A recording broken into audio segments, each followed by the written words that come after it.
ॐ अज्ञानतिमिरन्धस्य ज्ञानाञ्जनशलाकया चक्षुरुन्मीलितं येन तस्मै श्रीगुरवे नमः। नमो ॐ विष्णुपादाय कृष्णप्रेष्ठाय भूतले श्रीमते भक्तिवेदान्त स्वामिनिति नामिने। नमस्ते सारस्वते देवे गौरवाणी प्रचारिणे निर्विशेष शून्यवादी पाश्चात्यदेशतारिणे। नमो महावदन्याय कृष्ण प्रेम प्रदायते कृष्णाय कृष्ण चैतन्य नामिने गौरतिसे नमः। हे कृष्णा करुणा सिंधु दीनबंधु जगतपते गोपेश गोपिका कांत राधा कांता नमस्तुते। तप्त कांचन गौरांगी राधे वृंदावनेश्वरी वृषभानुसुते देवी प्रणमामि हरिप्रिये। जय श्री कृष्ण चैतन्य प्रभु नित्यानंद श्री अद्वैत गदाधर शिवासादि गौर भक्त वृंद। हरे कृष्णा कृष्णा कृष्णा हरे हरे हरे राम राम राम हरे हरे। मूकं करोति वाचालं पंगुं लंघायते गिरिं यत्कृपातमहं वन्दे श्रीगुरुदीनतारिणं श्रीपरमानन्दमाधवं श्रीचैतन्यमीश्वरम्। हरे कृष्णा। मैं आप सबको स्वागत करता हूँ हमारी श्रीमद् भागवतम की हिंदी क्लास में। I think this is becoming like a ladies group and so many ladies, very good mothers group. So I'm so happy that all of you are आप सब श्रीमद् भागवत पढ़ने के लिए बहुत इच्छुक हैं और नियमित रूप से हम सब एक एक लीलाओं को समाप्त करके और जैसे ही श्रीमद् भागवतम समाप्त होगा आप सब वृंदावन धाम में अपने आप को पाएंगे। तो ये हम आशा रखते हैं। पर वृंदावन धाम जाने के लिए इस दुनिया के सारी भोग विलास आसक्ति से पूरा त्याग करना पड़ेगा। आप सब तैयार हैं? हो कुछ डिवोटीज हाँ बोल रहे हैं, कुछ डिवोटीज मुंह में हाथ रख के हंस रहे हैं, कुछ डिवोटीज सोच रहे हैं आज प्रभु जी किस मूड में है, सन्यास के ऊपर क्लास देने वाले हैं क्या? पर श्रीमद् भागवतम की मूल उद्देश्य है भगवान के प्रति हमारा आसक्ति को जागृत करना। और कृष्ण ऐसे हैं कि जब उनके प्रति आसक्ति जागृत होता है वो किसी के प्रति और आसक्ति जागृत करने पसंद नहीं करते हैं। कृष्ण थोड़ा ऐसे हैं, टेढ़े हैं। अगर कृष्ण को कोई प्रेम करता है तो कृष्ण चाहते हैं बस मेरे को ही वो प्रेम करे, केवल मेरे को प्रेम करे। और श्रीमद् भागवतम कृष्ण को प्रेम करने का माध्यम है, जरिया है। तो हम श्रीमद् भागवत में चित्रकेतु कथा और वृत्रासुर कथा का उपाख्यान सुने। अभी 6वें स्कंद में एक महत्वपूर्ण कथा के बारे में हम आज से प्रारंभ करेंगे। आप सबको हमने बताया था पढ़ाई करने के लिए नरक के बारे में। आप सब ने, कितने लोगों ने नरक के बारे में पढ़ाई किया? वाह, Subarna Shyama is raising hand and Sukhendu and Abhilasha, Anju, Ruchi, Jayanitai and Preeti माता जी। शोभा माता जी ने पढ़ा नहीं नरक के बारे में। शोभा माता जी को जरूरत नहीं नरक के बारे में पढ़ने के लिए, क्योंकि वो सब पतित जीवों के लिए है, जैसे श्री निताय दास और बाकी सब। शोभा माता जी को नरक के बारे में जानकारी की कुछ जरूरत नहीं है। ओके, आप अगर ध्यान पूर्वक उसको पढ़े होंगे, जो भी पढ़े होंगे और जो नहीं पढ़े हैं, अगर उनसे पूछेंगे आप तो बहुत ही भयावह है। करेक्ट?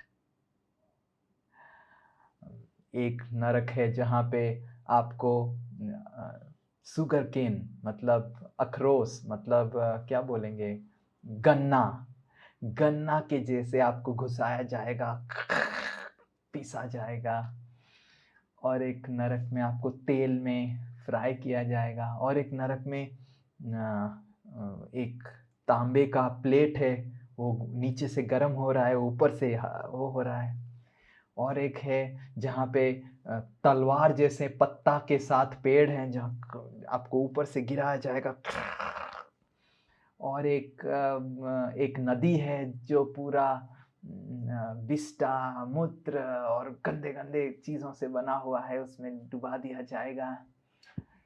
मैं जब पहली बार पढ़ा मैं सोचा बाप रे बाप, Hare Krishna, it's really really very dangerous. And उसको पढ़ने के बाद पता चलता है कि प्रैक्टिकली इस कलयुग में सबको ही जाएगा नरक, कोई बचने वाला नहीं है।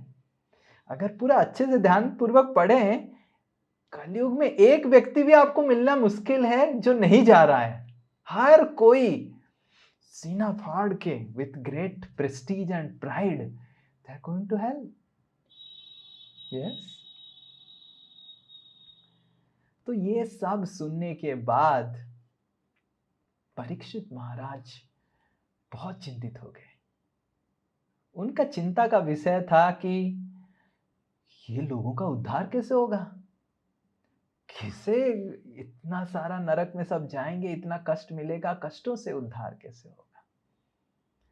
देखिए, एक वैष्णव जो होता है, प्रामाणिक वैष्णव जो होता है, प्रामाणिक वैष्णव का सबसे महत्वपूर्ण गुण जो है, जो दूसरे व्यक्ति से उसको अलग करके अलग करता है, वो है करुणा, कृपा। ये सबसे महत्वपूर्ण है। Compassion is that quality which distinguishes a devotee from others. कहानी आता है एक साधु का। एक साधु, एक व्यक्ति देखा एक साधु को बिच्छू के साथ। एक बिच्छू, जब साधु स्नान कर रहे थे नदी में, तालाब में, एक बिच्छू तालाब के पानी के अंदर घुस गया था और बिच्छू छटपट छटपट छटपट कर रहा है। तो साधु को करुणा आया उनके हृदय में, बिच्छू को उठा के जमीन पे डाल देंगे। और जब जैसे ही बिच्छू को उठाने का कोशिश किया, बिच्छू जोर से साधु को टंग करके मारा। साधु का हाथ हिल गया और फिर से वो बिच्छू पानी में गिर गया। तो फिर से वो साधु उठाए बिच्छू को, फिर से डालने का कोशिश किए जमीन पे, फिर से वो डंक मारा बिच्छू, क्योंकि छटपट कर रहा था, उसको ऑलरेडी वो भयभीत था। तो फिर से डंक मारा, फिर से साधु के हाथ से गिर गया। तो एक व्यक्ति उस साधु को पूछे कि महाराज उसको छोड़ दीजिए, आप उसको रक्षा करने का कोशिश कर रहे हैं, महाराज वो आपको डंक मार रहा है, उसको छोड़ दीजिए महाराज।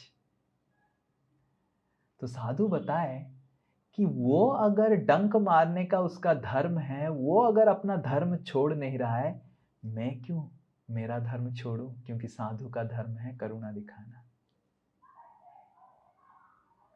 तो वो अगर इतना धार्मिक है, मैं साधु हूं तो मेरे को ज्यादा धार्मिक होना चाहिए बिच्छू से,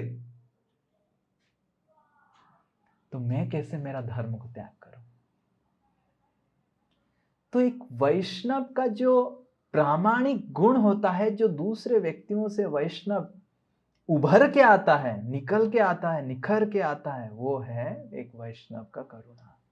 एक वैष्णव के हृदय में अगर करुणा नहीं जागृत हो रहा है तो वो वैष्णव नहीं है।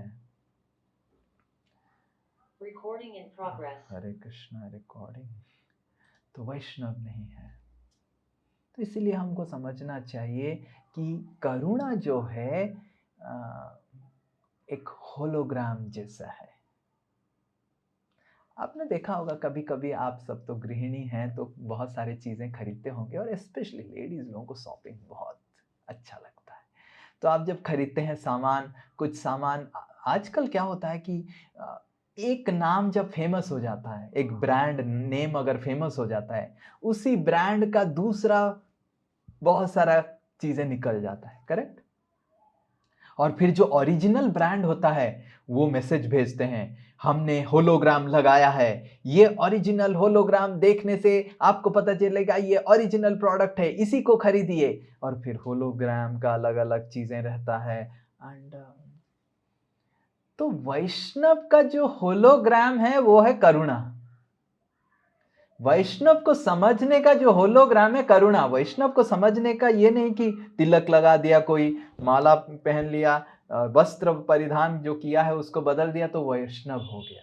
वैष्णव का जो होलोग्राम है वो है अंदरूनी उसकी करुणा, अंदरूनी वैष्णव गुण, हरि भक्ति, जीव के प्रति करुणा, ये वैष्णव का गुण है। बाहरी तरीके से बदलने से कोई वैष्णव नहीं बन जाता है। इस प्रसंग में एक बहुत ही सुंदर कहानी है जो पुराण में आता है, आप ध्यानपूर्वक सुनिए। तो ये उस जमाने के बाद था जिस जमाने में शिवजी तो परम वैष्णव है, वैष्णव नाम यथा शंभु। इस जमाने के बाद हुआ करता था कि शिव जी तिलक लगाते थे, माला पहनते थे फूलों का, और अच्छे से वैष्णव की तरह सब कुछ ड्रेस व्रेस पहनते थे, सब कुछ सब, और देखेंगे तो वैष्णव की तरह दिखते थे शिव जी।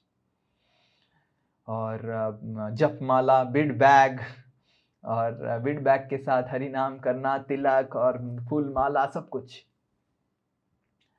तो शिव जी को देख के बहुत सारे उनके जो असुर गण, भूत गण थे, वो भी क्योंकि हमारे महादेव ऐसे पहने हुए, तो वो भी तिलक लगाने लग गए, वो भी वैष्णव ड्रेस पहनने लग गए, इस्कॉन से धोती कुर्ता खरीदने लग गए और धोती कुर्ता पहनने लग गए, तिलक लगाने लग गए, फूल की माला लगाने लग गए, सब करने लग गए। तो वो सारे वैष्णव हो गए। अब वैष्णव तो बन गए धोती कुर्ता पहन के, बट प्रवृत्ति तो वही है। तो देवताओं को आक्रमण करने लग गए, परेशान करने लग गए, और देवता लोग परेशान होकर विष्णु के पास गए। और विष्णु का तो एक ही तरीका है, कोई बात माना तो माना, नहीं माना तो सुदर्शन चक्र। तो सुदर्शन चक्र को भेजे विष्णु, और जब सुदर्शन चक्र को भेजे, सुदर्शन चक्र दंडवत करके वापस आ गए, क्योंकि वैष्णव को कैसे मारेंगे।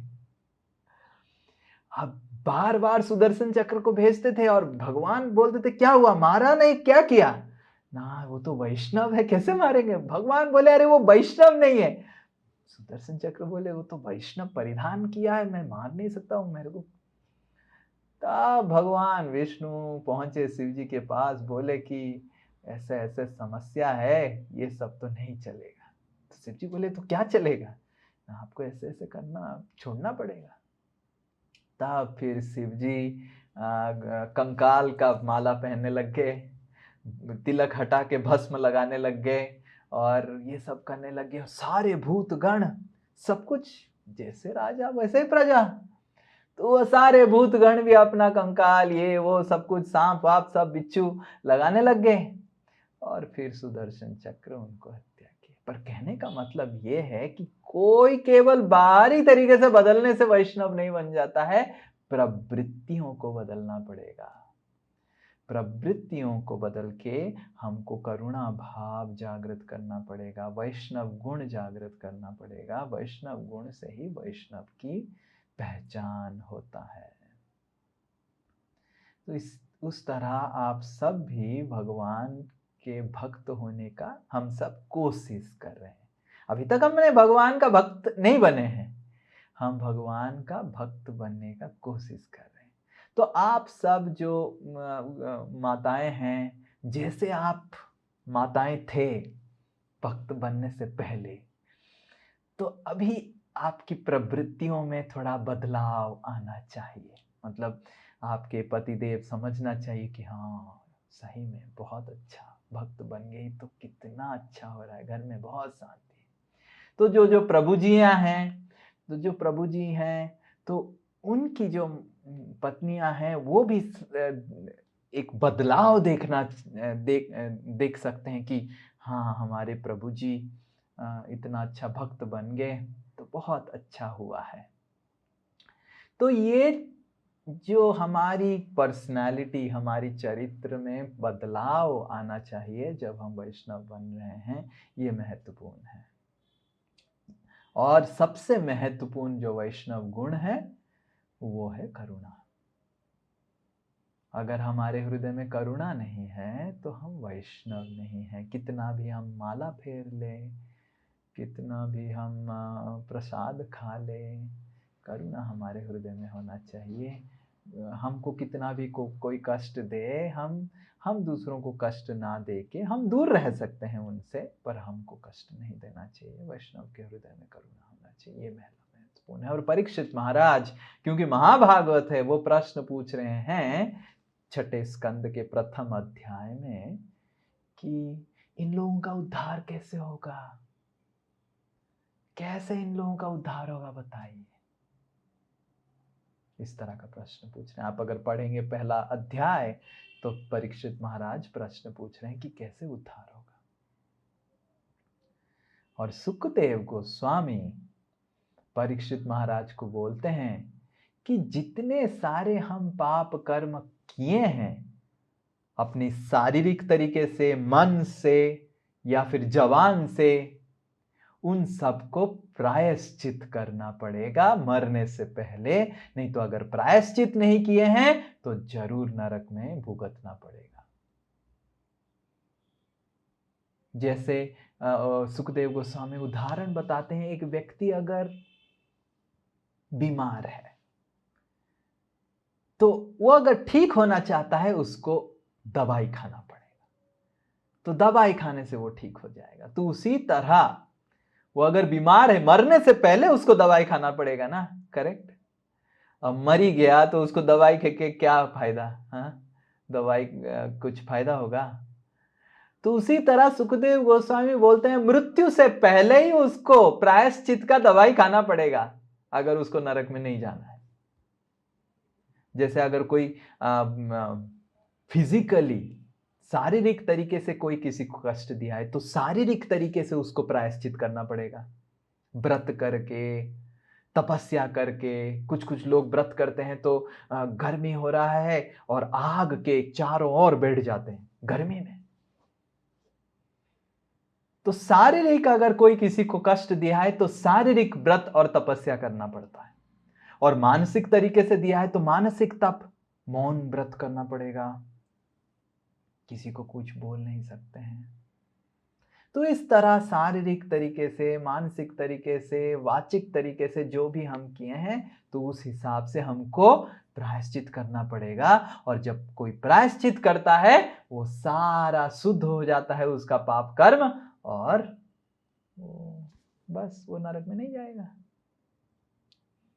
अब परीक्षित महाराज देखिए, परीक्षित महाराज हम जैसे श्रोता नहीं है कि हाँ हाँ हाँ हाँ सुखदेव गोस्वामी बोले और यस यस यस सब सही बोला सही बोला सही बोला, या फिर वीडियो ऑफ करके बैठ गए, महाराज जी बोल रहे हैं, हमको हमारा काम है सुनना। और तो परीक्षित महाराज ऐसे वीडियो ऑफ करके बैठ गए, ऐसे श्रोता नहीं थे परीक्षित महाराज। ऐसा नहीं बोल रहा हूँ कि वीडियो ऑफ जो किए हैं वो श्रोता नहीं है, मतलब मैं बस बोलने के लिए बोल रहा हूँ। तो महाराज, परीक्षित महाराज बहुत ध्यानपूर्वक सुन रहे थे। परीक्षित महाराज बोले कि जैसे एक चोर है, चोर का उदाहरण नहीं, परीक्षित महाराज हाथी का उदाहरण दे रहे हैं, पर मैं समझाने के लिए मैं चोर का पहले उदाहरण दूंगा और फिर हाथी का दूंगा ताकि आप समझ जाएं, क्योंकि आप सब और ना परीक्षित महाराज है ना मैं सुखदेव गोस्वामी हूँ, तो हमको थोड़ा दूसरा उदाहरण देना। चोर, तो जो चोर है, जो चोरी करता है, एक होता है चोरी करने का उसको जो दंड दिया जाए, उसको दंड दे दिया जाए, पेनल्टी दे दिया जाए, पर चोरी करने का जो खुजली है, आपको पता है खुजली होता है चोरी करने का, वो खुजली जब तक चलेगा वो कैसे होगा, वो तो बार बार चोरी करेगा। जो पाप किया है, गलत काम किया है, वो तो बार बार करेगा गलत काम। परीक्षित महाराज बोलते हैं कि एक हाथी की तरह। तो ये श्लोक हम अभी उच्चारण करेंगे। ओम नमो भगवते वासुदेवाय। नमो भगवते वासुदेवाय। ओम नमो भगवते वासुदेवाय। ओम नमो भगवते वासुदेवाय। ओम नमो भगवते वासुदेवाय। नमो भगवते वासुदेवाय। क्वचि निवर्तते भद्रा। क्वचि निवर्तते भद्रा। क्वचि चरति तत्पुनः। क्वचि चरति तत्पुनः। प्रायश्चितम् अथो पार्थम्। प्रायश्चितम् अथो पार्थम्। मन्ये कुञ्जरशौचवत्। मन्ये कुञ्जरशौचवत्। यस, और कोई? क्वचित् निवर्तते भद्रात्। क्वचित् निवर्तते भद्रात्। क्वचित् चरति तत्पुनः। क्वचित् चरति तत्पुनः। प्रायश्चितम् अथो पार्थम्। प्रायश्चितम् अथो पार्थम्। मन्ये कुञ्जरशौचवत्। मन्ये कुञ्जरशौचवत्। यस, कोई ट्रांसलेशन पढ़े? ट्रांसलेशन, तात्पर्य और कृष्ण कृपा मूर्ति श्रील प्रभुपाद की द्वारा। यस। कभी कभी ऐसा व्यक्ति जो पाप कर्म न करने के प्रति अत्यधिक सतर्क रहता है, पुनः पाप में जीवन के फेर में आ जाता है। इसलिए मैं बारंबार पाप करने तथा प्रायश्चित करने की इस विधि को निरर्थक मानता हूँ। ये तो हाथी के स्नान के समान है, क्योंकि हाथी कुंभ स्नान करके अपने आप को स्वच्छ बनाता है, किंतु स्थल पर वापस आते ही अपने सिर तथा शरीर पर धूल डाल देता है। तात्पर्य, बस ट्रांसलेशन। Yes yes. सो हाथी, आपने अगर हाथी को देखा होगा, हाथी जाके बहुत सुंदर से स्नान करता है, खुद स्नान करता है, पत्नी को स्नान करवाता है, बच्चों को स्नान करवाता है, फुहारा डालता है और फिर वापस आ जाता है, फिर धूल डाल देता है। तो उसी तरह परीक्षित महाराज बोले कि आप बोल रहे हैं कि व्रत करो, तप करो, मेडिसिन खा लो, बीमारी ठीक हो जाएगा, ये सब उदाहरण बता रहे हैं। अरे वो किसके लिए बीमार हुआ है? क्योंकि हमने देखा है हमारे जीवन में व्यक्ति बीमार किसी और के वजह से होता है और मेडिसिन खा के उसको ठीक किया तो जा सकता है, पर फिर से बीमार हो जाता है वो।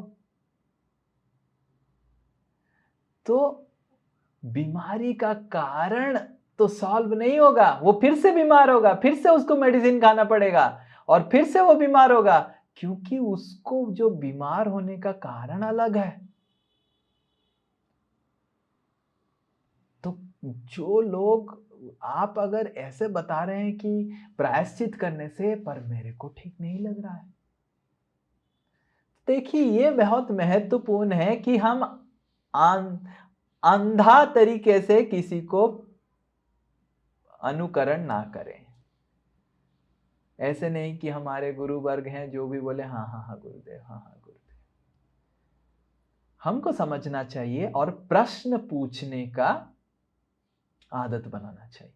जैसे परीक्षित महाराज इधर प्रश्न पूछ रहे हैं सुखदेव गोस्वामी को।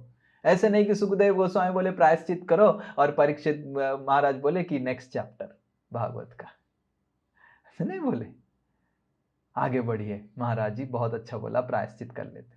परीक्षित महाराज बोले कि ये प्रायश्चित मेरे को ठीक नहीं लग रहा है, ये करेगा एक बार प्रायश्चित फिर से पाप करेगा, और क्या पता जीवन के अंत में पाप कर लिया। और हम देखते हैं श्रील प्रभुपाद जब विदेश के थे, तो विदेश में श्रील प्रभुपाद बताते हैं बहुत सारे अपने किताबों में, 80 साल के वृद्ध व्यक्ति बहुत सारे नाइट क्लब और इधर उधर घूमने के लिए जाते थे, और उनके पास शक्ति तो नहीं था, तो अलग अलग बंदरों की ऑर्गन लगाते थे अपने बॉडी में, और बंदरों की ऑर्गन की सर्जरी करके वो मैथुन भोग विलास करते थे। श्रील प्रभुपाद किताबों में लिखते हैं। हरे कृष्ण। तो श्रील प्रभुपाद बताते हैं कि देखिए कि कितना भी व्यक्ति वृद्ध हो जाए, काम वासना इतना पागल कर देता है व्यक्ति को कि 80 साल का वृद्ध व्यक्ति भी नाइट क्लब जा रहा है। इसलिए प्रभुपाद बताते हैं।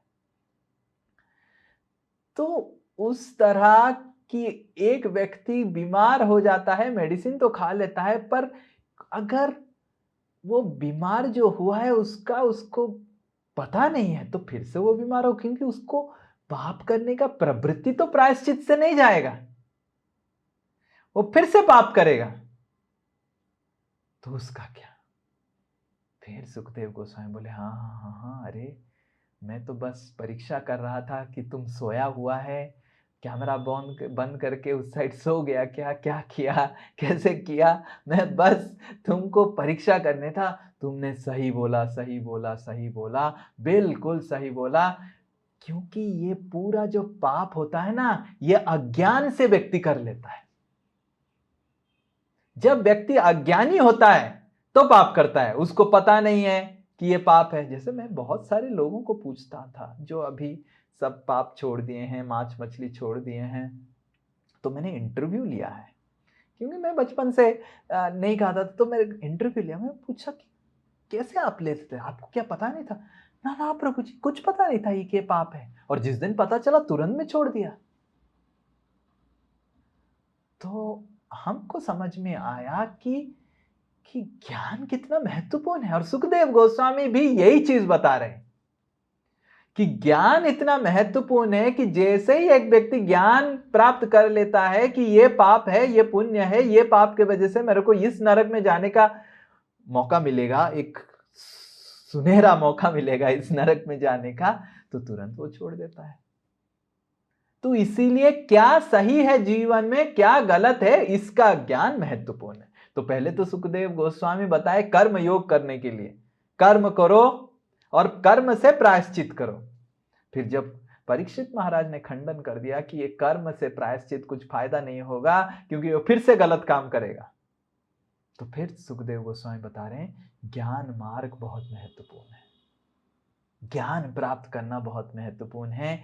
हमको समझना चाहिए कि अगर ये गलत काम होगा तो क्या हमको सजा मिलेगा, ये पुण्य काम से क्या हमको मिलेगा। और जैसे ही एक व्यक्ति को ज्ञान मिल जाता है तो वो पूरा सही हो जाता है। और सुखदेव गोस्वामी एक उदाहरण बता रहे हैं। उदाहरण है, जंगल में जब आग लग जाता है, बांस का पेड़ में जब आग लग जाता है, पूरा बांस का पेड़ जल जाता है, और उसी तरह ज्ञान क्या करता है, पूरा बांस की पेड़ को जला देता है, तो फिर खत्म। उसी तरह ज्ञान पाप की पूरा पेड़ को जला देता है। इतना शक्तिशाली है ज्ञान, क्योंकि सारा पाप अज्ञान से होता है। इसलिए हम बताते हैं, हम प्रार्थना करते हैं, ओम अज्ञानतिमिरान्धस्य ज्ञानांजनशलाकया चक्षुर उन्मीलितम येन तस्मै श्री गुरुवे नमः। तो जैसे कभी कभी आता है ना, तुमने मेरा आंखें खोल दी, लाइक दैट। तो गुरु वर्ग ज्ञान दे के हम बताते हैं कि तुमने मेरा आंखें खोल दी, ऐसे बताते हैं सुखदेव गोस्वामी। पर परीक्षित महाराज संपूर्ण रूप से संतुष्ट नहीं होते। नहीं नहीं, इसमें भी समस्या है। तो परीक्षित सुखदेव बोलते हैं, अरे परीक्षित, इसमें क्या समस्या है, ये तो बहुत अच्छा है। परीक्षित महाराज बोलते हैं कि एक व्यक्ति के पास ज्ञान है, और आप ही का उदाहरण जब लें, जब बारिश होता है, क्योंकि वो जो पेड़ की जड़ अभी भी जला नहीं, अंदर है, जैसे ही बारिश होता है फिर से बांस का पेड़ जागृत हो जाता है कि नहीं? तो एक व्यक्ति कितना भी ज्ञानी हो, जब परिस्थिति में पड़ता है, ज्ञान पूरा ढक जाता है। जैसे विश्वामित्र मुनि, 60,000 साल विश्वामित्र मुनि ने तपस्या किया, ज्ञान के मार्ग में चलाया, और देखिए इंद्र परेशान हो जाते हैं, कोई ज्यादा तपस्या करता है। इसीलिए हम भक्तों को बोलते हैं हरिनाम करो, तपस्या मत करो। पर भक्त लोग बहुत तपस्या करने में, और मत सोचिए कि आप सब माताएं हैं तो इंद्र आपसे इनसिक्योर नहीं हो सकते, ऐसा मत सोचिए कि इंद्र माताएं प्रभु जी, ऐसे नहीं है। आप सब भी तपस्या ज्यादा करेंगे, इंद्र भेजेंगे। मे भी इंद्र आपके लिए मेनका नहीं भेजेंगे, इंद्र आपके लिए गंधर्व भेजेंगे, पर भेजेंगे ज़रूर। और मे भी कुछ और भेजेंगे, शॉपिंग का आसक्ति भेज देंगे, तो शॉपिंग करते-करते इतना समय चला गया कि हरिनाम भूल गए। तो कुछ न कुछ भेज देंगे इंद्र आपके लिए। तो आपको समझना चाहिए कि अरे इंद्र तो केवल मुनियों के लिए भेजते थे, हम तो कहाँ भेजेंगे। तो व्रत तपस्या ज़्यादा नहीं करना चाहिए। विश्वामित्र मुनि इतना तपस्या किए, इतना तपस्या किए, इतना तपस्या किए, ज्ञान मार्ग फॉलो किए, सब कुछ पढ़ने लग गए, ये करने लग गए। अब इंद्र परेशान हो गए कि अरे बाप रे! तो आगे अभी तो इंद्र के पदवी में बैठने वाले हैं, ये सब उनका पूरा योग्यता हो गया। 60,000 साल 60 मिनट का जब क्लास होता है उसमें सुनने में हमको इतना परेशानी हो जाता है, सोचिए। 10 बार उठना पड़ता है, सुख करना, ये करना, वो करना, प्रभु जी कब क्लास खत्म करेंगे, कॉल आ गया, ये हो गया। 60 मिनट का क्लास में हमारा समस्या हो जाता है इतना। 60,000 साल उन्होंने पढ़ाई वढ़ाई किया, बहुत विचार विमर्श किया, और फिर इंद्र परेशान हो गए और इंद्र ने भेजा रंभा को। रंभा उस जंगल में छक छक ऐसे आवाज करके आई। और देखिए, जब एक स्त्री क्या उसको पायल का जो आवाज होता है ना, वो पुरुष की हृदय को पूरा हिला के चला जाता है, काम वासनाओं को। ऐसे शास्त्र बताता है, मेरे को तो पता नहीं। तो विश्वामित्र मुनि जब सुने तो उनका सारा तपस्या भंग हो गया।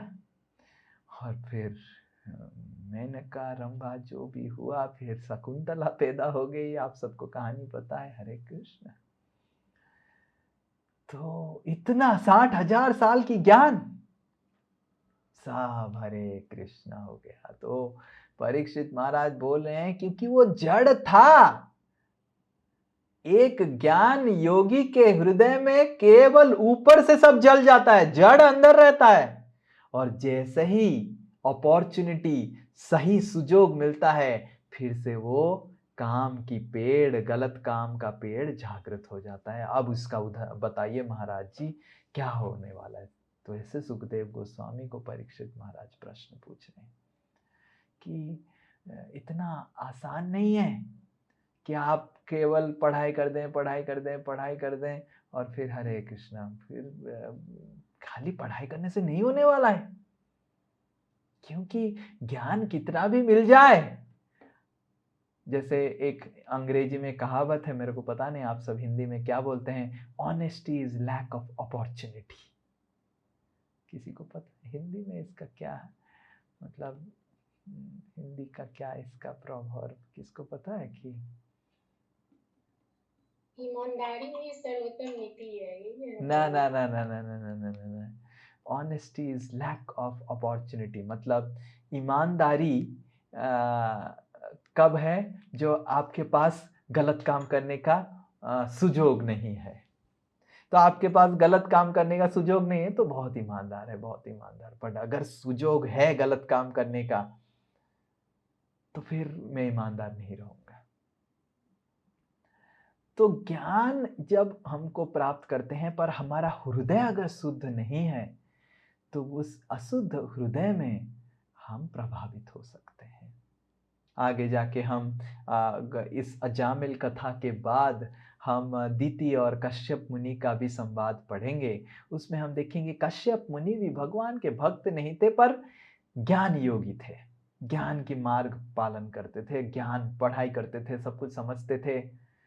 और उनको दीति ने, उनकी पत्नी बहुत सेवा की और कश्यप मुनि प्रभावित हो गए।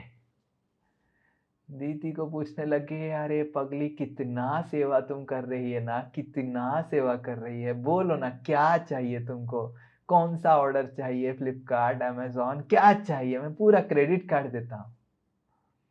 और प्रभावित हो गए। और प्रभावित होकर कश्यप मुनि को दीति बोलती है कि मेरे को फ्लिपकार्ट, अमेजॉन ये सब से कोई जरूरत नहीं, लेना देना नहीं, मेरे को एक पुत्र चाहिए जो इंद्र को मारेगा। कश्यप मुनि, इंद्र को क्यों मारेगा, इंद्र तो इतना अच्छा है। कश्यप मुनि परेशान हो गए। और फिर कश्यप मुनि बोलते हैं, हाय हाय हाय हाय हाय, मैं पड़ गया, गलती कर लिया, गलती कर लिया, अभी कैसे तथास्तु तो बोल दिया उसको, कैसे मैं क्या करूं। तो फिर उसका कहानी क्या कश्यप मुनि किया किया किए। पर कहने का तात्पर्य यह है कि क्योंकि कश्यप मुनि ज्ञान का मार्ग अवलंबन करते थे और प्रभावित हो गए। और उस कहानी को हम बारीकी से हम पढ़ेंगे आगे जाके। तो ये महत्वपूर्ण है कि ज्ञान मार्ग जो है केवल बाहरी पाप की जो चीजों को जलाता है, पर पाप की जो प्रवृत्तियां हैं हृदय में उसको ठीक नहीं कर पाता है, और वो प्रवृत्तियां हमको फिर से पाप करवाते हैं। कृष्ण लीला में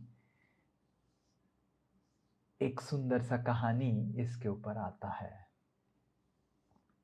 इसको इस प्रवृत्ति, गलत काम करने का जो प्रवृत्ति है और वासना है, कृष्ण लीला में भक्ति विनोद ठाकुर इसको सकटासुर के साथ तुलना किए। आप सब सकटासुर की लीला सुने होंगे। एक सकट मतलब एक बुलक काट, मतलब एक बैलगाड़ी के अंदर वो असुर प्रवेश कर लिया था। वो असुर एक भूत की तरह था, तो वो बैलगाड़ी के अंदर प्रवेश कर लिया और बैलगाड़ी के अंदर था, और यशोदा महारानी कृष्ण को उसी बैलगाड़ी के नीचे रख दी। और ये सकटासुर का प्लान था कि बैलगाड़ी का जो पहिया वैया है सब तोड़ देंगे और कृष्ण के ऊपर बैलगाड़ी गिर जाएगा। अब हरे कृष्ण, ये प्लान था। और कृष्ण तो उससे भी ज्यादा होशियार है, सारा ज्ञान तो कृष्ण से आ रहा है, सकटासुर का भी ज्ञान कृष्ण से आ रहा है। तो कृष्ण ने, उस समय कृष्ण 3 महीने के होंगे, कृष्ण बस अपने छोटे छोटे कमल, आपने देखा है बच्चों का जो पैर होता है वो बहुत ही नाजुक होता है। आप सब तो माताएं हैं, आपने तो देखा होगा, मैंने नहीं देखा है पर आप सब देखे होंगे। मतलब उसको जैसे मैं एक बार अभी लास्ट ईयर या लास्ट टू लास्ट ईयर मेरे को एक जन बताया कि प्रभु जी हमारी बेटी हुई है, तो आप आइए थोड़ा, बेटी उस समय बेटी हॉस्पिटल में थी, आप थोड़ा बेटी को ऊपर उठाइए और पहला आपके गोदी में आना चाहिए। मैं बोला बाप रे, मेरी गोदी में, मेरी पत्नी के गोदी में नहीं आएगी, आपके गोदी में आएगी। मैं बोला ठीक है, फिर ब्रह्मचारी बन जाएगी वो केयरफुल रहिए, मेरी गोदी में ज्यादा लेके आएंगे तो फिर समस्या भी हो सकता है। ना ना ना, कुछ समस्या नहीं होगा प्रभु जी, आपके गोदी में आना चाहिए। ठीक है। और मैं गया अंदर और मैं छूने के लिए भी मेरे को डर लग रहा था, इतना नाजुक, इतना नाजुक, छोटा छोटा पूरा ऐसे डॉट की तरह अंगूठी और छोटा छोटा हाथ पूरा, और मैं उठा ही नहीं पा रहा था, मेरे को डर लग रहा था कि कुछ हो जाएगा। और वो जो नर्स था, थी, जो भी थे, नर्स था भी था और थी भी थी, दोनों थे, उठाइए महाराज जी, कहाँ से आए आप? मैं बोला उठा रहा हूँ, आप समझा कीजिए महाराज जी के लिए जो प्रोजेक्ट है, नया प्रोजेक्ट है, महाराज जी ये सब प्रोजेक्ट किए नहीं कभी जीवन में, उठाइए ना। तो वो उठा दिया ऐसे ही, और जब उठाया तो बच्ची का पूरा सर ऐसे ऐसे हो गया। फिर मैं बोला अरे हाथ लगाओ, तो फिर मैंने बारीकी से, तो अब ये तो सोचिए कि एक मनुष्य की बच्ची है, अब भगवान स्वयं तो कितने नादान और कितने मासूम और कितना नाजुक होंगे। तो कृष्ण की नाजुक सी पैर, कृष्ण ने उस सकड़ का एक जो चक्का था उसमें बस स्पर्श किया, ऐसे टच, वैसे, और जैसे ही कृष्ण का जो टच हुआ उसके, सकटासुर सोचा था कि मैं टूट जाऊंगा अपने से, वो टूटने से पहले ही वो सकड़ ऐसे ऐसे टूटा, ऐसे ऐसे सब टूट गया, सब ये निकल गया, पहिया निकल गया, इतना आवाज हुआ, और उसके ऊपर कितना सारा सामान था सब गिरने लग गया, और यशोदा महारानी सबको ही आ गए और कृष्ण की चरण प्राप्त करके सकटासुर, हरे कृष्णा, पूरा मुक्त हो गए अपने भूत शरीर से। तो भक्ति विनोद ठाकुर और हमारे आचार्यगण बताते हैं कि ये जो सकटासुर है, ये हमारी पूर्व काम वासनाएं हैं जो हृदय में बैठे हुए हैं। हम तिलक लगा दिए, कंठी माला पहन लिए, फूल माला पहन लिए और वस्त्र परिधान चेंज कर लिए और 90% समय हम अपने पति और पत्नियों से क्या क्या चाहिए ऐसे पूरा नम्रता से बर्ताव करते हैं, पर जैसे ही कुछ समस्या आ जाता है तब हमारा हृदय का जो सकटासुर है वो बाहर निकल जाता है और फिर समस्याएं होती है।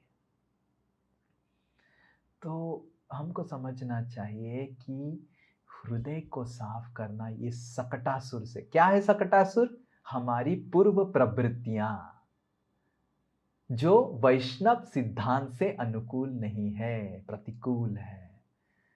पूर्व आश्रम में भक्त बनने से पहले हम बहुत कुछ करते थे जो सही नहीं है।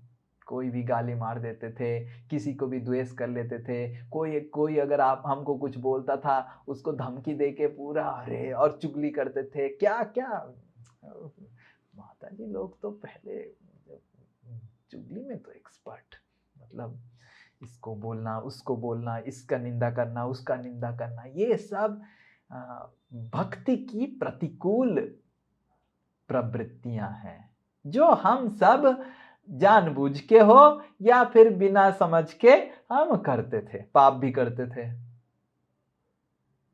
पर भक्ति में आने के बाद ये सब हमने बाहरी तरीके से तो बंद कर दिया, पर वो प्रवृत्तियां, गलत प्रवृत्तियां अभी भी हमारे हृदय में है और जैसे ही मौका मिलता है ये गलत प्रवृत्तियां सकटासुर की तरह ऐसे निकलता है।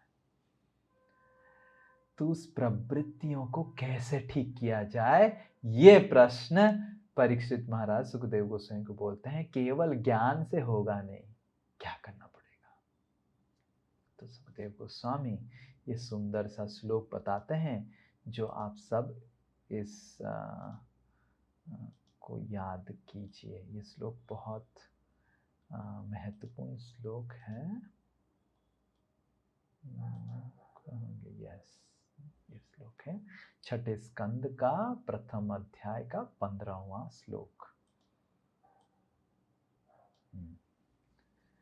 केचित् केवलया भक्त्या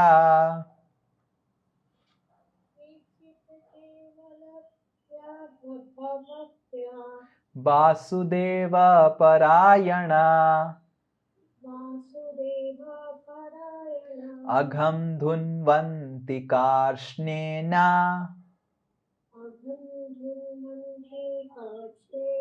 निहारम् इव भास्करः। केचित् केवलया भक्त्या वासुदेव परायणा अघं धुन्वन्ति कार्ष्णेन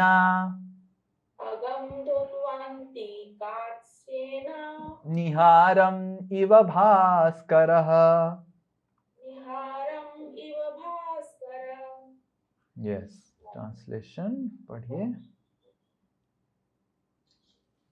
कोई विरला व्यक्ति ही जिसने कृष्ण की पूर्ण शुद्धि को स्वीकार है उन पाप पूर्ण कार्यों के खरपतवार को समूल नष्ट कर सकता है, जिनके पुनर्जीवित होने की कोई संभावना नहीं रहती। वह भक्ति योग संपन्न करके इसे कर सकता है, जिस तरह सूर्य अपनी किरणों से कोहरे को तुरंत उड़ा देता है। हरे कृष्ण। जैसे सुखदेव गोस्वामी भक्ति का उदाहरण देके कोहरा का उदाहरण देते हैं। सुखदेव गोस्वामी बोलते हैं ये कर्म और ज्ञान हर समय परेशान करते हैं।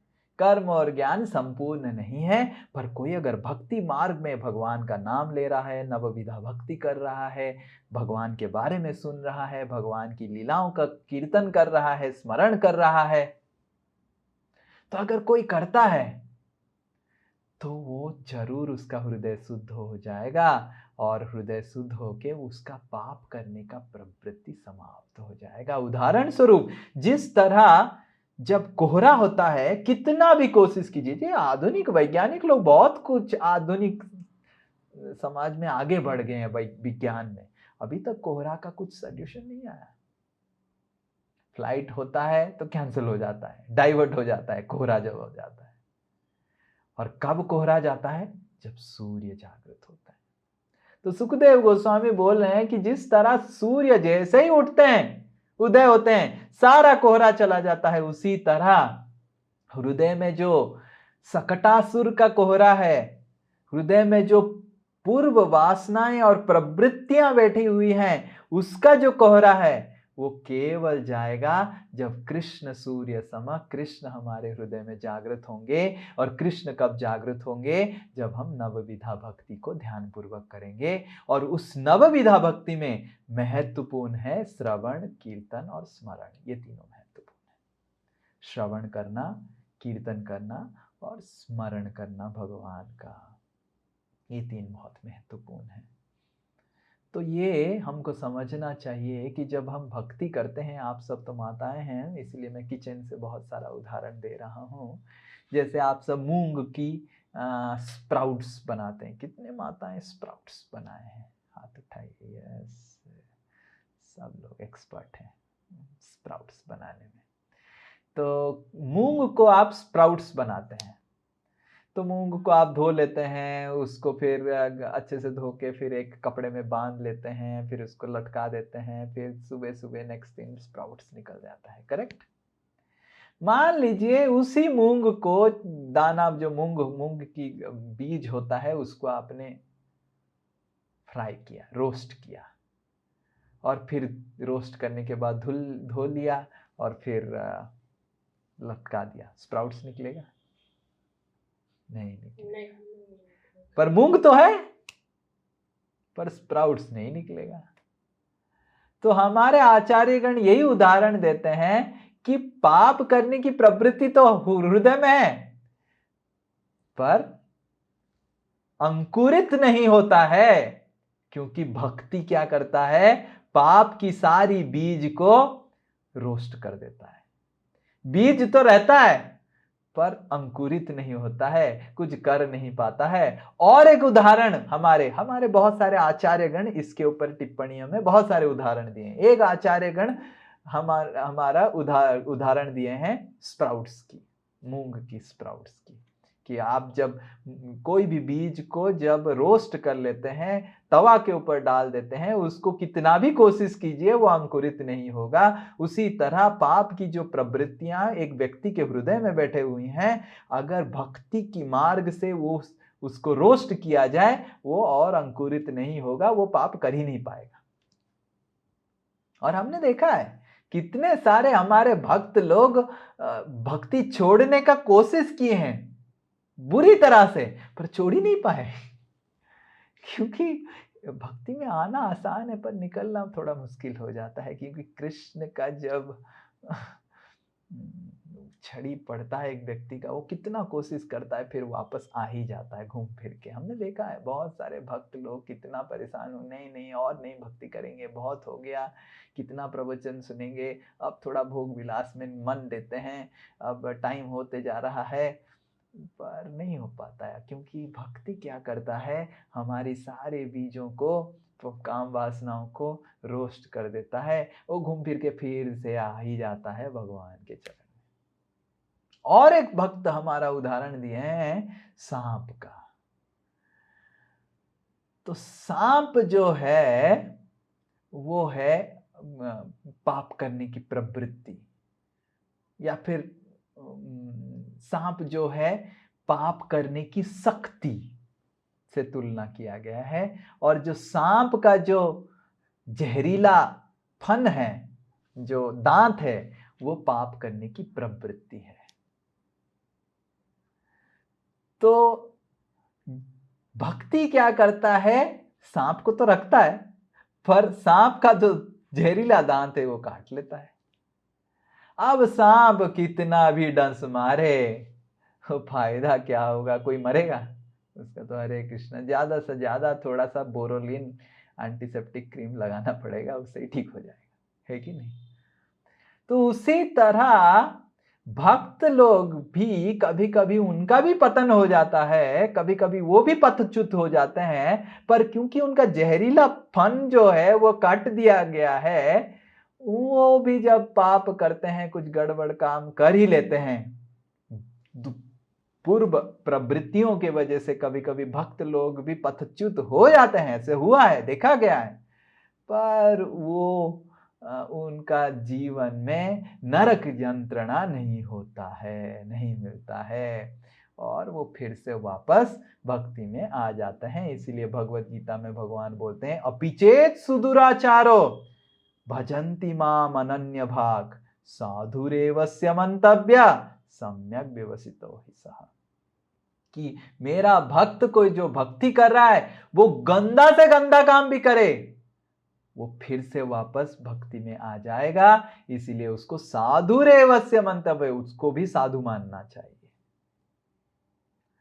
तो भक्ति बहुत शक्तिशाली है, बहुत बहुत बहुत ज्यादा शक्तिशाली है। इसका मतलब ये नहीं कि मैं आप सबको लाइसेंस दे रहा हूं कि जाके खूब पाप कीजिए। भक्ति का शक्ति को सबको दिखाने के लिए देखो, प्रभु जी ने आज कक्षा में बताया कि पाप करो, भक्ति भी करो, सब एक हाथ में माला, एक हाथ में प्याला, दोनों चलना चाहिए। और माला का शक्ति प्याला से पता चलेगा।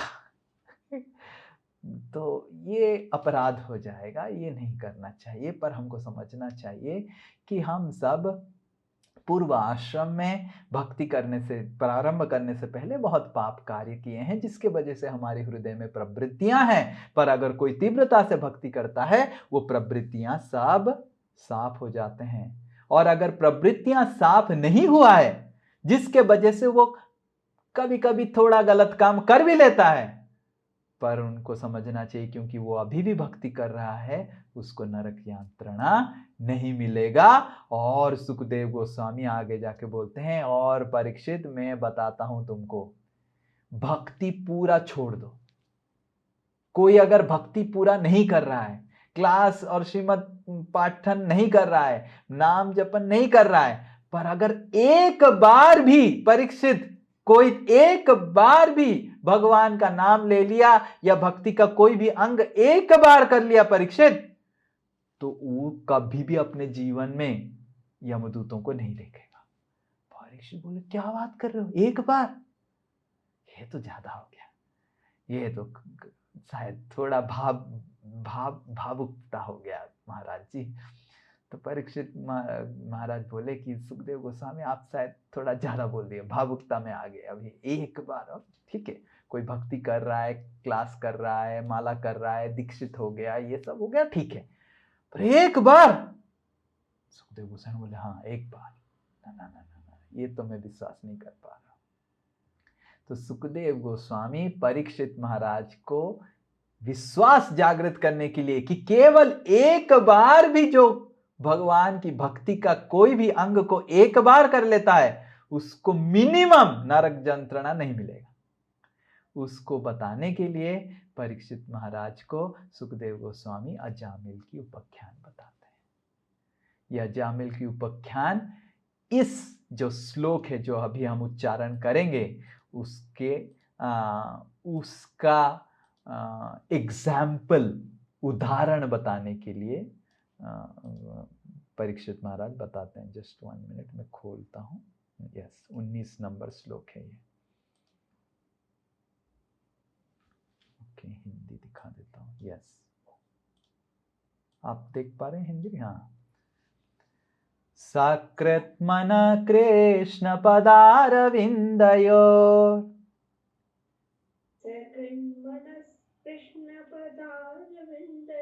निवेशितं तद्गुणरागिर्इह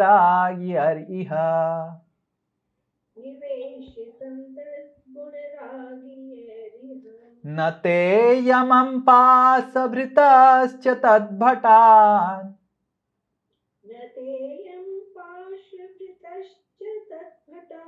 स्वप्ने पिपश्यन्ति हि चीन निष्कृता। स्वप्ने विपश्यन्ति हि चीर्ण निष्कृता। यस, और कोई? सकृत मन कृष्ण पदारविंदयो कृष्ण पदारविन्दयो निवेशितं तद्गुणराज्ञरिह प्रेषितं तद्गुणाराध्यैः न ते यमं पासभृतश्च तद्भटान् तेयमन्पासभृतश्च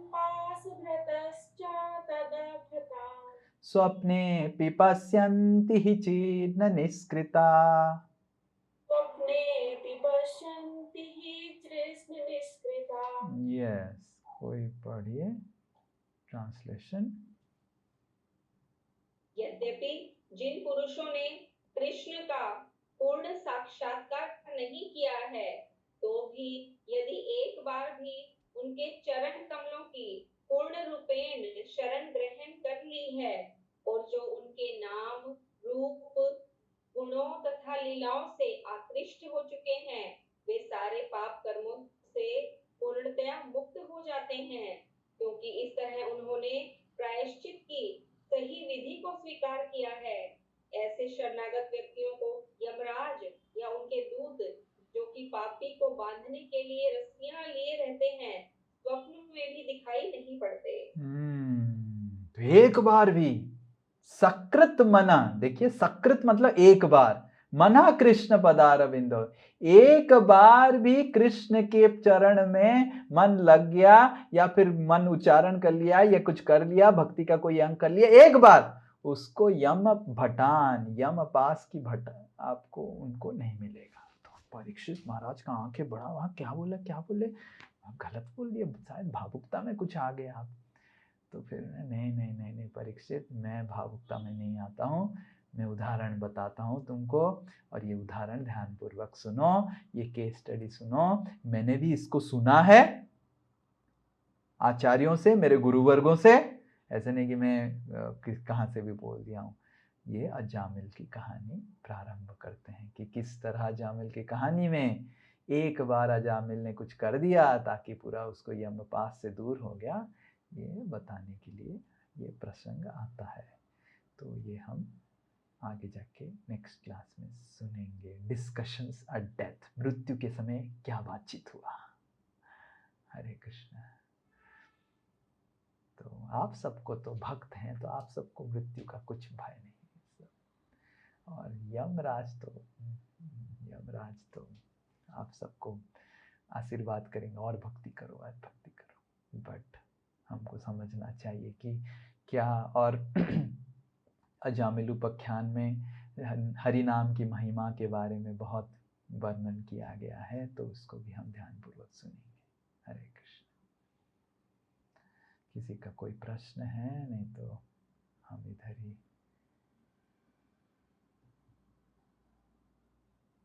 प्रभु जी, इस संदर्भ से नहीं है ये प्रश्न, लेकिन एक प्रश्न है कि मैं जब पढ़ रही थी गीता, तो उसमें ये लिखा था कि जब व्यक्ति स्वर्ग में जाता है और उसके पुण्यों का क्रेडिट खत्म हो जाता है, तो पुनः वो इस लोक में आता है।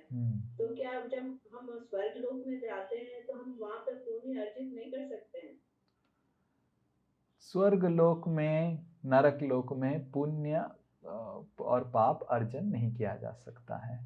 स्वर्ग और नरक भोगने का जगह है। स्वर्ग में हम आनंद भोग करते हैं और नरक में हम कष्ट भोग करते हैं। तो उसमें पुण्य कर्म फल की जगह नहीं है। केवल पृथ्वी कर्म भूमि है, जहाँ पे हम फ्रेश कर्म, नया कर्म जागृत कर सकते हैं, वो पाप हो या पुण्य हो।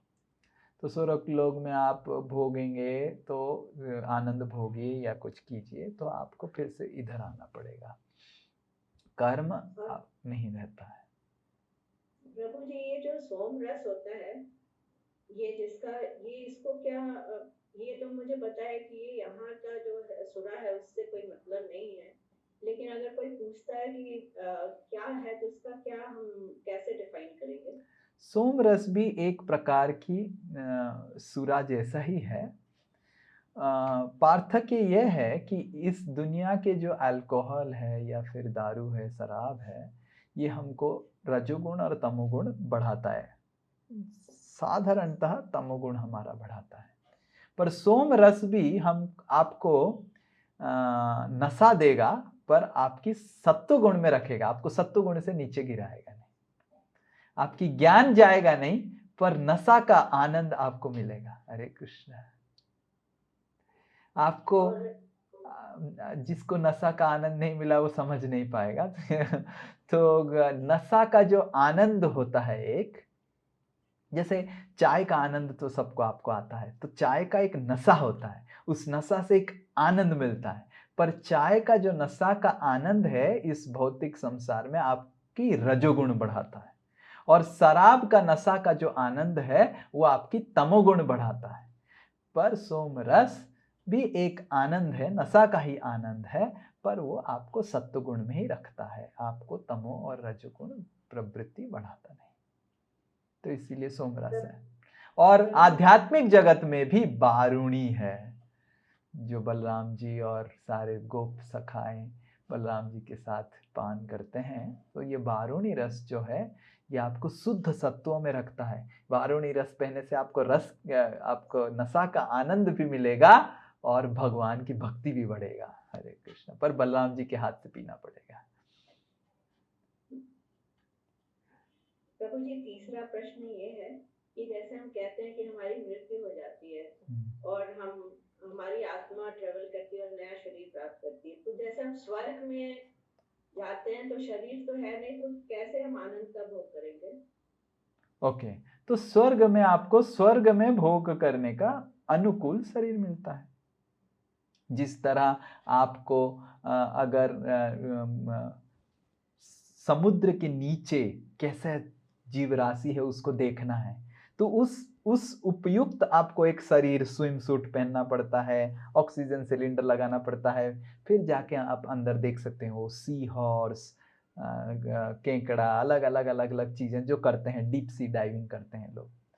तो उसी तरह स्वर्ग की आनंद को उपभोग करने के लिए स्वर्ग जैसा शरीर चाहिए। इसीलिए वैज्ञानिक लोग चंद्रमा में तो चले जा रहे हैं, चंद्रमा में धूल मिट्टी लेके आ जा रहे हैं, क्योंकि वो चंद्रमा की जो आनंद है उसको वो देख नहीं पाएंगे, समझ नहीं पाएंगे, उसको एक्सेस नहीं कर पाएंगे। तो आप मेरा लैपटॉप तो ले लेंगे चोरी करके, जबरदस्ती करके, बट जब तक मैं अपना पासवर्ड नहीं बताऊंगा लैपटॉप का, तो आप लैपटॉप के अंदर मैंने क्या क्या सब रखा है उसको आप एक्सेस नहीं कर सकते हैं। तो उसी तरह तो स्वर्गलोक की आनंद को भोग करने के लिए हमको एक स्पेसिफिक शरीर मिलता है जिससे हम आनंद उपभोग कर सकते हैं उसका। ओके, हरि बोल, हरे कृष्णा।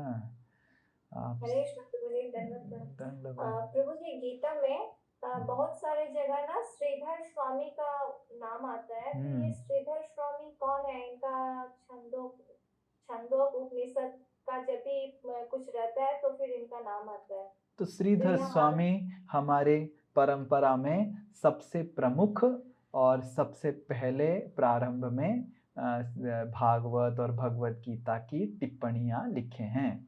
तो श्रीधर स्वामी, बाकी सारे हमारे आचार्यगण श्रीधर स्वामी के, वैष्णव आचार्यगण जितने भी आए, श्रीधर स्वामी की टिप्पणियों के आधार पे ही अपनी टीकाएं और टिप्पणी लिखे हैं। तो इसीलिए श्रीधर स्वामी बहुत महत्वपूर्ण है।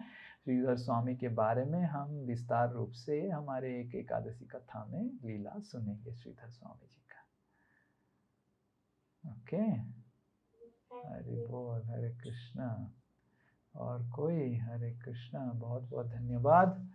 आप सब भागवत क्लास में आ रहे हैं, ध्यानपूर्वक सुनने का कोशिश कीजिए और समझने का कोशिश कीजिए। जीवन का उद्देश्य है भगवान की प्रति प्रेम जागृत करना, और भागवत सबसे महत्वपूर्ण जरिया है, माध्यम है, जिससे आपकी हृदय में भगवान के प्रति प्रेम जागृत होगा। एक जो चीज है जो आपको समझना चाहिए कि अगर आपके हृदय में भगवान के प्रति प्रेम नहीं है, आपका जीवन व्यर्थ है। कितना भी आप कुछ भी कर लें, कितना भी आप सुंदर हो जाएं, फेशियल हो जाएं और सब कुछ कुछ भी कर लें, कितना भी आप धन प्राप्त कर लें, कितना भी आपके जीवन में सुख सुविधाएं आ जाए, हृदय में भगवान के प्रति प्रेम नहीं है तो जीवन आपका व्यर्थ है। ये बस एक चीज़ आप समझ जाएंगे तो भागवत क्लास, हरि नाम संकीर्तन और बाकी 4 नियम पालन करना सब आपका ऑटोमेटिकली हो जाएगा। क्यों? क्योंकि आपकी जीवन का लक्ष्य हो गया भगवान के प्रति प्रेम जागृत करना, तो बाकी सब बहुत आसान हो जाएगा। पर अगर ये जीवन का लक्ष्य नहीं रखेंगे तो ये बहुत भक्ति में आपको इच्छा नहीं होगा, आग्रह नहीं होगा। ठीक है, क्लास तो चलता रहता है, महाराज जी बताते रहते हैं, सुनते रहते हैं, पर आप समझिए ये भागवत को आप अपने जीवन का सबसे महत्वपूर्ण अंग मानिए। ओके, और मैं दावे के साथ बताता हूँ, गारंटी, कि आपके हृदय में भगवान के प्रति प्रेम जागृत होगा।